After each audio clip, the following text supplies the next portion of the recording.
अच्छा जी, क्वेश्चन है हमारे पास स्क्वायर रूट थ्री। ठीक है, इसको हमने नंबर लाइन पे रिप्रेजेंट करना है। ठीक है, तो पहले थोड़ी सी इसकी कैलकुलेशन करते हैं, फिर मैं आपको ये नंबर लाइन पे रिप्रेजेंट करके दिखाता हूँ। ठीक है,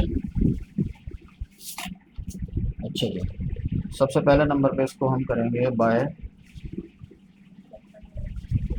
पैथागोरस थ्योरम। ठीक है, अच्छा, इसके अंदर एक्चुअली सीन कुछ यूँ है कि सबसे पहले नंबर पे ना हमें स्क्वायर रूट टू फाइंड करना पड़ेगा। क्या फाइंड करना पड़ेगा? स्क्वायर रूट ऑफ टू, यानी रेडिकल टू जो है ना, ये हमें क्या करना पड़ेगा? फाइंड करना पड़ेगा। ठीक है, उसके बाद फिर हम इस रेडिकल थ्री पर जाएंगे। इतनी बात समझ आ गई है? अब इसको फाइंड करने के लिए जो हमारे पास पैथागोरस थ्योरम है वो ये कहता है हाइपोटेनस का स्क्वायर इक्वल्स टू बेस का स्क्वायर प्लस परपेंडिकुलर का स्क्वायर। इतनी बात समझ आ गई? ये स्क्वायर यहाँ से हटाएंगे तो यहाँ पर क्या आ जाएगा? स्क्वायर रूट आ जाएगा। ठीक है, इक्वल्स टू आ गया स्क्वायर रूट। ठीक है, अब यह है टू। हमें यहाँ पर दो नंबर इस तरीके के चाहिए जिनके स्क्वायर रूट लेने के बाद अगर हम उनको प्लस करें तो क्या हो जाए? टू। तो मैं यहाँ पर बेस भी वन ले लेता हूँ और परपेंडिकुलर भी जो है क्या ले लेता हूँ? वन ले लेता हूँ। इतनी बात समझ आ रही है? तो ये क्या हो जाएगा? वन का स्क्वायर वन और वन का स्क्वायर वन, तो ये हो जाएगा टू। ठीक है, अब ये वैल्यू जो आई है वो किसकी आई है? हाइपोटेनस की आई है। इतनी बात समझ आ गई है? ठीक है, अब देखो, जब हम करेंगे ना स्क्वायर रूट ऑफ थ्री, अब ये फाइंड करना है हमने। ठीक है, पैथागोरस की मदद से। तो फॉर्मूला तो हमारे पास क्या है? Hypotenuse square equals to base का स्क्वायर प्लस परपेंडिकुलर का स्क्वायर। ठीक है, तो अब यहाँ पर आ गया हमारे पास हाइपोटेनस एज इट इज, जैसे यहाँ पर किया था। अब बताओ कोई दो नंबर इस तरीके के हैं जिनके स्क्वायर हम लें और फिर उनको प्लस करें तो थ्री हो जाए? ऐसे तो नहीं है हमारे पास। ठीक है, तो हम क्या करते हैं, हम लेते हैं ये स्क्वायर रूट ऑफ टू, इसका हम कर लेते हैं स्क्वायर और प्लस कर लेते हैं वन का स्क्वायर। इतनी बात समझ आई है कि नहीं आई है? ठीक हो गया? ठीक है, क्योंकि ये इससे कैंसिल हो जाएगा तो ये टू हो जाएगा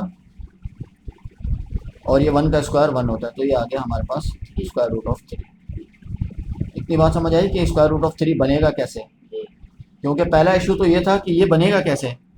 पैथागोरस थ्योरम में ऐसे कौन से नंबर्स होंगे जिनके स्क्वायर लेने के बाद हम उनको ऐड करें तो हमारे पास थ्री बने। अब आपको समझ आ गई कि ये किस तरीके से बनेगा। इतनी बात समझ आ गई है या नहीं आ गई? आ गई है? अच्छा जी, अब देखो ये दोनों क्या है? प्लस में है, तो आप इसको परपेंडिकुलर बोलो या इसको बेस बोलो या इसको बेस बोलो या इसको परपेंडिकुलर बोलो, इससे कोई ज़्यादा फर्क नहीं पड़ेगा। ठीक है, जो आसान हो, जिसमें इजी कैलकुलेशन हो और जिसमें इजी आपकी ड्राइंग बने, ठीक है, वो आप ले लीजिएगा। ठीक है, अब हमने इसको क्या करना है? नंबर लाइन पे रिप्रेजेंट करना है। ठीक है, हम यहाँ क्या करते हैं, एक नंबर लाइन ड्रॉ करते हैं।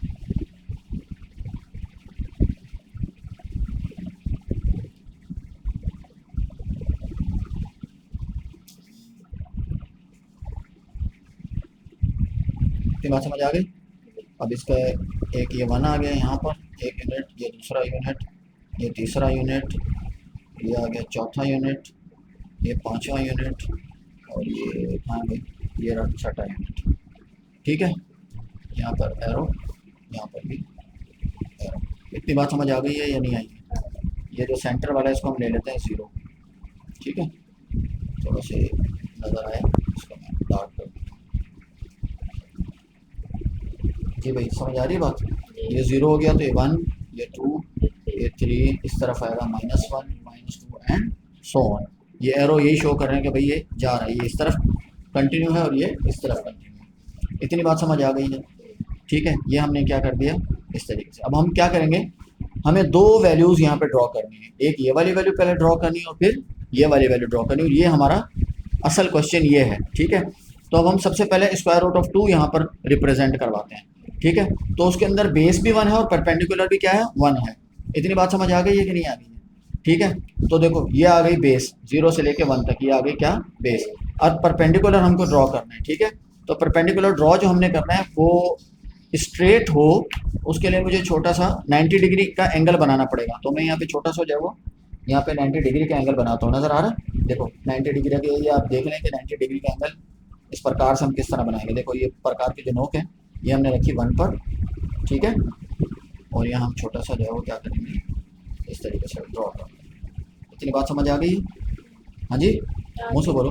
अब यहाँ पे रख के, जहाँ डी ख़त्म हुआ ना, यहाँ पे रख के एक आर्क लगाया और फिर ये दूसरा जो है यहाँ पर आर्क लगाया।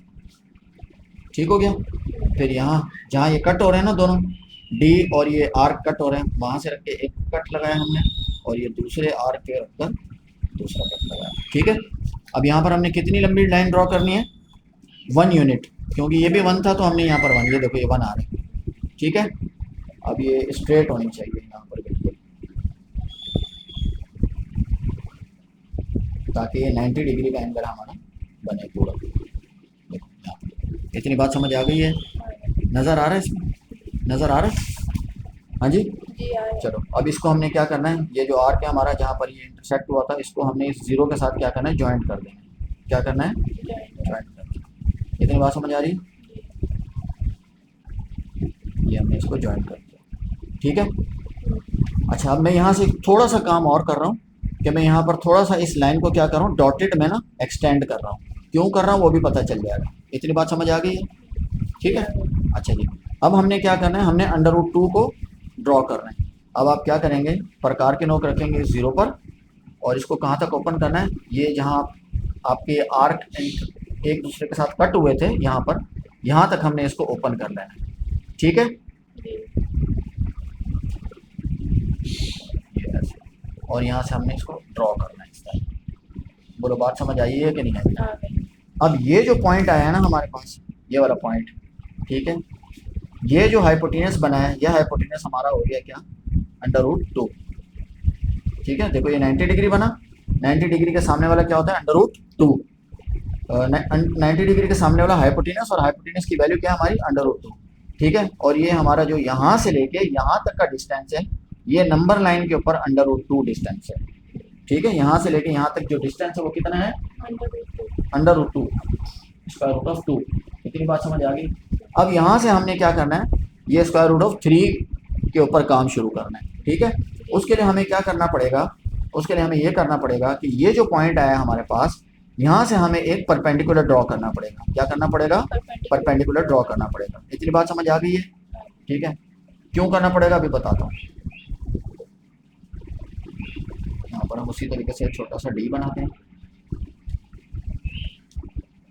ठीक हो गया। फिर जहाँ डी खत्म हो रहा है उस पॉइंट पे रखकर एक आर्क लगाए, उसी मेजरमेंट के साथ हमने यहाँ दूसरा आर्क, उसके बाद यहाँ जहाँ ये दोनों कट हो रहे हैं एक आर्क इधर, और इस आर्क पे रखिए एक आर्क इधर। इतनी बात समझ आ गई है? मुँह से बोलो।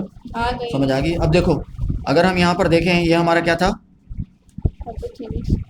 ये हमारी थी बेस। ये क्या थी हमारी? तो देखो ये √2 आ रहा है कि नहीं आ रहा है?